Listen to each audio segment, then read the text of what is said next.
ce matin pour ouvrir ensemble l'Écriture et être à l'écoute d'une parole particulière que le Seigneur nous adresse. Je vous invite à ouvrir vos Bibles dans la première épître de Pierre, au chapitre 5. Et nous lisons ces quelques versets qui, pour certains, vont résonner comme des paroles d'encouragement, des paroles entendues depuis l'enfance. Et pour d'autres, j'espère, comme une découverte d'une parole qui vient nous rencontrer au plus profond de la torpeur. Pour comprendre ces paroles, il est important de se rappeler que les destinataires de cette épître sont particulièrement touchés par un contexte de persécution. Un contexte de persécution dans lequel la souffrance et l'inquiétude, pas simplement d'une mort liée à la vieillesse ou la maladie, mais liée à la terreur amenée par l'Empire romain, par l'arrestation, par la stigmatisation, vient véritablement saisir la réalité de nos frères et sœurs de cette Église primitive qui s'interroge sur comment Dieu intervient, comment Dieu agit, quel est le sens de ce temps qu'il traverse dans lequel l'incertitude et la mort guettent, alors que d'autres, peut-être frères et sœurs, vivent dans des situations plus paisibles dans d'autres régions. En tout cas, un grand nombre sont marqués par cette souffrance. Pierre lui-même en a été le témoin. Nous nous souvenons que lui-même, plusieurs fois prisonnier, a vu Jacques mourir lors de son premier emprisonnement. Et depuis, beaucoup de choses ont amené déjà très rapidement les chrétiens à ressentir une persécution qui venait plus loin que simplement une exclusion ou une ostracisation qui venait de la communauté juive de l'époque, mais qui venait de l'Empire romain, qui vient et qui trouve avec Néron un prétexte dans les chrétiens pour justifier son ascension à Rome, et ensuite qui va vivre une période extrêmement violente sous Domitien. Vous comprenez que cette épître de Pierre vient donc toucher la réalité de tous ceux qui vivent un temps particulièrement difficile dans lequel il est compliqué de se poser la question de la présence de Dieu. Et je vous invite à écouter la conclusion ou l'approche de la conclusion de cette épître de Pierre dans 1 Pierre 5 à partir du verset 6. Courbez-vous donc humblement sous la main puissante de Dieu, afin qu'il vous élève au moment qu'il a fixé. Déchargez-vous sur lui de tous vos soucis, car il prend soin de vous. Soyez lucide, veillez. Car votre ennemi, le diable, rôle comme un lion rugissant, cherchant quelqu'un à dévorer. Résistez-lui en demeurant ferme dans la foi. Rappelez-vous que vos frères et vos sœurs dans le monde entier endurent la même souffrance. Vous aurez à souffrir encore un peu de temps, mais Dieu, source de toute grâce, vous a appelé à participer à sa gloire éternelle dans l'union avec Jésus-Christ. Lui-même vous perfectionnera, vous affermira, vous fortifiera et vous établira sur de solides fondations. À lui soit la puissance pour toujours. Amen. Quelle épître extraordinaire. Quelle parole extraordinaire. J'ai l'impression qu'elle a été écrite pour nous. Elle a été écrite en tout cas pour moi. Mais ce qui m'a particulièrement touché, c'est ce début. Courbez-vous humblement sous la main puissante de Dieu. Cette posture d'humilité est une posture qu'il faut en comprendre, non pas comme un moyen de s'abaisser, de ne pas reconnaître ce que nous sommes. C'est toujours un mot qui est compliqué. Cette humilité, et lorsque l'on entend « humilie-toi », on entend souvent « abaisse-toi », « rends-toi vulnérable », on entend souvent « nie ce que tu es ». L'humilité n'est pas s'amoindrir, l'humilité n'est pas un mensonge. L'humilité, ce n'est pas de dire que je suis faible lorsque je suis fort, de dire que je suis bête lorsque je suis intelligent, de dire que je ne sais pas lorsque je sais. L'humilité, ce n'est pas de cette attitude dans laquelle nous voulons minimiser les choses. L'humilité, ici, se rapporte à exactement cette même humilité que Jésus-Christ a eue et que vous retrouvez dans les épîtres dans lesquels il dit qu'il s'est humilié jusqu'à la mort, prenant sur lui notre condition. Cette humilité n'était pas une négation de lui-même de la part de Jésus, mais c'était tout à coup l'acceptation de sa propre finitude et de la finitude de la mort dans son ministère.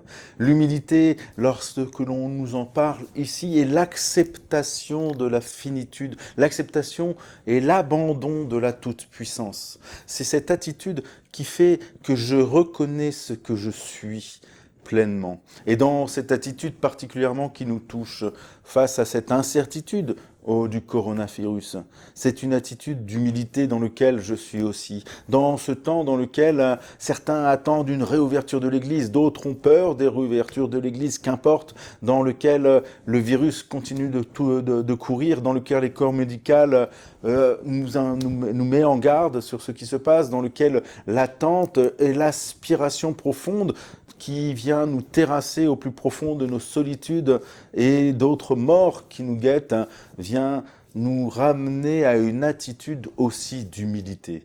Une attitude d'humilité qui est celle de l'abandon de la toute-puissance, de l'abandon du contrôle et de savoir. L'humilité, c'est cette attitude, cette posture dans laquelle je suis lorsque je reconnais simplement où j'en suis. Dire quelque chose que je n'ai pas est un mensonge tout autant que minimiser ce que j'ai. L'humilité, c'est la reconnaissance de la finitude, la reconnaissance de ma place. Et dans cet épître, l'humilité auquel Pierre appelle ses frères et sœurs, et cette humilité nécessaire lorsque l'Empire romain, lorsque la mort vient et surgit, cette humilité de ne pas pouvoir contrôler et maîtriser les choses. L'attitude est la première attention, la première réaction que l'on pourrait avoir et que les chrétiens souvent avaient de l'époque, était de penser que parce que leur foi était forte, Dieu les préserverait de la mort.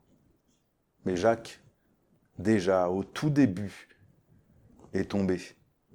Et depuis, bon nombre de frères et sœurs sont tombés. L'humilité, c'est l'attitude de comprendre que ce n'est pas parce que ma foi est fermement ancrée en Jésus-Christ que les souffrances et les injustices de ce monde ne surgissent pas. Et c'est la raison pour laquelle ici on nous parle de cette humilité en reprenant exactement le même mot que cette humilité que Jésus a eue, acceptant de prendre notre condition humaine et de mourir sur la croix. Cette humilité d'accepter la finitude de notre vie. Cette humilité que l'on retrouve particulièrement dans l'Ancien Testament. Elle est intéressante parce qu'elle est donnée pour Agar. La même expression dans les Septante, c'est-à-dire dans la version grecque de la Bible. Lorsque l'on parle de cette humilité dans laquelle Dieu demande humblement de se remettre dans les mains de Sarah. Vous voyez le parallèle, les mêmes mots, humblement, sous la main. Lorsque Dieu demande cela à Agar, vous le retrouvez bien sûr dans le texte de la Genèse, il le dit en disant « Parce que je t'ai fait une promesse et je prendrai soin de toi et de ta descendance. Je vous protégerai. » Alors, cette humilité que je te demande de revenir dans les mains de Agar, de Sarah, excusez-moi, n'est pas cette humilité de dire Sarah a raison, c'est cette humilité de reconnaître que dans l'injustice de ce que Sarah te fait vivre, toi, Agar, moi, l'Éternel, Dieu, j'ai toujours un plan et un projet pour toi qui te dépasse. C'est une des paroles les plus choquantes, des fois, où que nous ne comprenons pas. Nous aurions aimé que Dieu n'ait une parole que pour Abraham et Sarah, pour Isaac. Mais vous vous rappelez que dans cette histoire, Sarah, prise de jalousie pour son fils, demande à Abraham de faire mourir et de chasser Agar et son fils Ismaël. Agar n'en peut plus, fuit, veut mourir et va dans le désert et l'Éternel va la rattraper une première fois, lui demandant de se mettre humblement sous la main de Sarah. Ce n'est pas une reconnaissance que l'attitude de Sarah est juste, c'est l'affirmation que Dieu est présent au-delà de l'injustice et de la souffrance qui est présent. C'est la même chose ici dans ce texte. Se remettre humblement dans la main de Dieu, c'est la reconnaissance de notre propre finitude et de notre propre incompréhension de ce qui se passe autour de nous. Et que dans cette situation, l'attitude que Dieu nous demande n'est pas cette force revendicatrice de dire « par la foi, nous pourrons renverser des montagnes ». Je vous renvoie sur l'étude biblique d'il y a quelques semaines sur le figuier stérile. Eh ben, c'est le fait de reconnaître que ce n'est pas nous qui avons les rênes en main, que les choses peuvent se passer et se passent autour de nous, en dehors de nos contrôles et de notre foi. Et c'est là où justement, sous la main de Dieu apparaît comme une espérance qui va être développée dans la suite du texte.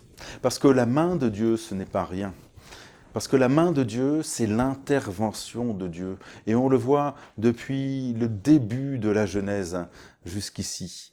Dieu intervient par sa main puissante. C'est par la main de Dieu que Dieu vient délivrer son peuple et le sortir du pays de la servitude. C'est par sa main puissante qu'il vient donner à son peuple de sortir de l'Église pour rentrer. Bien plus loin, Néhémie dira « c'est par l'humilité que j'avais de la confiance, de la main que l'Éternel avait sur moi, qu'il nous a été accordé de pouvoir rentrer au pays. » Cette main de Dieu, elle est l'affirmation que toutes choses sont dans ses mains, que c'est lui qui devient celui qui a la puissance des choses. Et pour cela, c'est important de se souvenir de ce qu'il a déjà fait. Que cette main puissante s'est déjà manifestée. Elle s'est manifestée à plusieurs reprises. Au moment où le peuple d'Israël était dans les détresses les plus grandes, au moment où les hommes et les femmes de la Bible étaient dans les moments de peur et de terreur qui les guettaient. Le premier auquel je pense est celui qui est marquant après celui d'Agar dont je vous ai parlé tout à l'heure. C'est celui du peuple qui depuis 400 ans est en Égypte. Il est maintenant esclave depuis un bon nombre d'années. Et dans cette situation, il a pu voir à quel point la souffrance et la mort n'avaient point de sens. Le paroxysme arrive avec le meurtre de tous les premiers-nés, mâles de la part de Pharaon. Le paroxysme du non-sens, le paroxysme, on pourrait dire, de l'humilité, le paroxysme de ce qui peut ressembler au silence de Dieu. Et voilà que Dieu va entendre le cri de son peuple. Nous ne savons pas pourquoi il n'est pas intervenu avant, mais ce que nous savons, c'est que en son temps, la main de Dieu a fait sortir son peuple. Et ça, c'est l'affirmation pour nos propres vies. Comme Pierre la reprend ici en leur rappelant, au moment fixé, il vous relèvera. Dans cette attitude d'humilité, c'est-à-dire de la reconnaissance de notre finitude, que nous n'avons pas le contrôle, que nous ne pouvons pas contrôler, que ce n'est pas même parce que nous avons une foi forte que nous sommes sauvés, mais simplement la reconnaissance de notre finitude. Cette humilité, la reconnaissance de notre place, que nous ne sommes que créatures, que des choses nous dépassent, mais la reconnaissance que par la main puissante de Dieu, en son temps, toute chose prendront sens, toutes choses se réaliseront. C'est une espérance extraordinaire sur laquelle je peux m'appuyer. Parce que ce n'est pas une espérance de la version méthode Coué. C'est l'espérance parce que je sais que ça a déjà eu lieu. Il l'a fait pour Agar. Il l'a fait pour le peuple d'Israël en Égypte. Il l'a fait lorsque le peuple était prisonnier à Babylone. En son temps, sa main s'est manifestée. Il l'a fait pour David lorsqu'il était dans la grotte. Il l'a fait pour lui face à ses ennemis, alors qu'il est pourchassé, alors qu'il passe bon nombre d'années à fuir Saül. Et en son temps, Dieu agit. Cette notion de « en son temps », elle m'échappe. Moi, j'aimerais que ça soit de l'immédiateté. D'ailleurs, j'aimerais peut-être vous amener à cette réflexion que l'immédiateté est peut-être un mot de notre temps. Et que l'humilité, c'est aussi redonner la place au temps. L'humilité, c'est redonner une respiration, même à l'incompréhension, la souffrance et la difficulté. Cela ne la retire pas. Je sais que ce que je vous dis n'est pas nécessairement facile, que lorsque je suis au plus profond du désespoir, lorsque la mort me guette, lorsque la dépression, lorsque l'adversité, lorsque l'oppression sont autour de moi, par l'attitude d'hommes, de femmes, qui se comportent comme des dieux sur moi, qui se comportent comme ces lions rugissants, prêts à bondir en un instant, me saisissant et me faisant mourir. L'attitude n'est pas d'abord l'affirmation d'une victoire, mais une attitude d'humilité, c'est-à-dire de la reconnaissance que je suis dépassé. La reconnaissance de la finitude dans cette situation. La reconnaissance et me remettre simplement entre les mains puissantes de Dieu, entre ses mains. Cette humilité, c'est de dire ce n'est pas ni par ma force, ni par ma pensée, ni même par ma foi ou ma capacité de croire, ni par mes œuvres, ni par mes actions, que les choses vont changer, mais c'est parce que sous la main de Dieu, dans la main de Dieu, en son temps, il agit. Et que maintenant, ce temps, je le lui reconnais, je le lui redonne. Parce que ce n'est pas moi qui ai la main dessus, c'est lui qui a la main dessus. Alors, dans cette démarche d'humilité, dans laquelle je suis dans la main de Dieu, je peux véritablement entendre cette parole extraordinaire, ce que je veux vous laisser. Alors déchargez-vous sur lui de tous vos soucis, car il prendra soin de vous. Notez l'importance. Quand on dit « car il prend soin de vous », on ne nous dit pas tout simplement « peut-être il prendra soin de vous plus tard ». Il ne dit pas non plus « si vous vous déchargez, alors il prend soin de vous ». Déchargez-vous de lui de tous vos soucis, car il prend soin de vous. Il prend soin de vous, c'est l'affirmation de la foi. Et vous comprenez qu'il faut énormément de foi pour voir que Dieu prend soin de moi alors que c'est la terreur, que c'est l'oppression qui est autour de moi. Alors que je suis saisi par la peur. Alors que tout à coup, la situation autour de moi semble s'effondrer. Que mon patron me met la pression, que je perds mon emploi, que je n'ai plus de situation stable financière, que le couple part en vrille, que les enfants sont ingérables, que mes parents sont un poids ou sont dans la détresse lorsque la maladie est autour de nous. Il faut de la foi. Et une foi qui ne vient pas de nous, mais qui est un don de Dieu pour avoir cette absolue certitude que alors que mes yeux, alors que ce temps, alors que ce moment dans lequel je suis et que je traverse sont un des moments de terreur, Dieu prend soin de moi. Je ne le vois pas, et pourtant c'est l'affirmation que Pierre donne à ceux qui voient autour d'eux leurs proches mourir, être arrêtés, emprisonnés, persécutés pour leur foi. Dieu prend soin de toi. Cette démarche, elle ne vient pas de nous, c'est ce don de la foi. Alors, parce que j'ai cette assurance qui vient en moi, cette assurance qui ne nécessite de moi, entre guillemets, que reconnaître mon humble place. Et vous comprenez ainsi à quel point l'humilité est importante. Sans humilité, je ne peux pas recevoir cette parole comme une affirmation de la part de Dieu. Sans humilité et sans l'abandon de la puissance et de la toute-puissance dans ma vie, sans l'humilité comme moyen d'abandonner le contrôle des choses et de penser que j'ai un impact sur ces événements qui me dépassent, je ne peux pas entendre cette affirmation essentielle de ce passage. Il prend soin de vous. Il prend soin de toi. Mais par la foi, je saisis cette réalité. Humblement, Seigneur, je ne vois pas, peut-être dans ma vie, que tu prends soin de moi. Humblement, Seigneur, je ne contrôle pas tout ce qui se passe autour de moi. Humblement, Seigneur,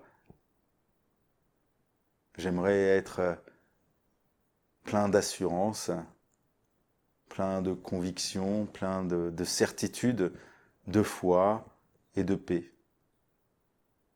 Humblement, Seigneur, j'aimerais tellement contrôler ce qui se passe, avoir la main sur les choses,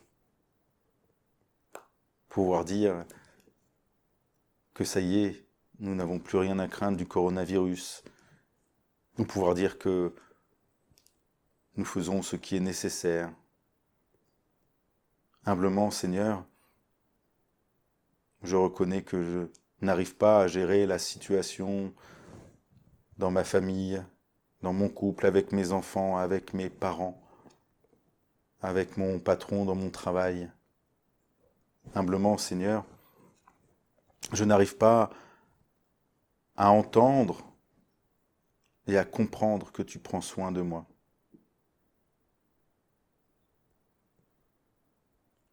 Mais humblement, Seigneur, je veux simplement reconnaître la finitude de ma vie, la limite de ce que je suis, de la créature que je suis, et me remettre entre tes mains. Seigneur, je ne suis pas plus que moi-même, je n'ai pas plus de force que ce que j'ai. Mais je suis entre tes mains. Ce sont maintenant tes mains, ces mains qui ont libéré ton peuple, ces mains qui sont venues aussi protégées par sa parole, par ta parole, celle qui était exclue de tout Agar, ces mains qui sont venues à l'aide de David, ces mains qui, depuis des années, des générations, sont venues au secours de nos frères et sœurs. Seigneur, c'est entre tes mains que je me remets, tel que je suis, humblement. Par la foi, fais-moi saisir l'absolue certitude que tu prends soin de moi, même si mes yeux ne le voient pas, afin que je puisse me décharger sur toi de tous mes soucis. Alors je peux me décharger sur toi de tous mes soucis. Alors je peux te les confier. Je peux les reconnaître. Je peux les voir de face. Et toi, Seigneur, ce père, cette mère, ces enfants, ce patron, cette maladie, cette mort, cette situation, les prises de décision à prendre, tout cela, tout ce qui m'opprime aujourd'hui, humblement je reconnais que ce qu'elles sont, et je te reconnais à toi toute la place, que c'est entre tes mains. Je veux me décharger sur toi.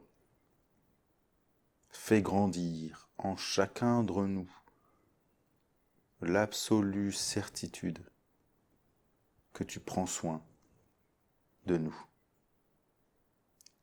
Amen.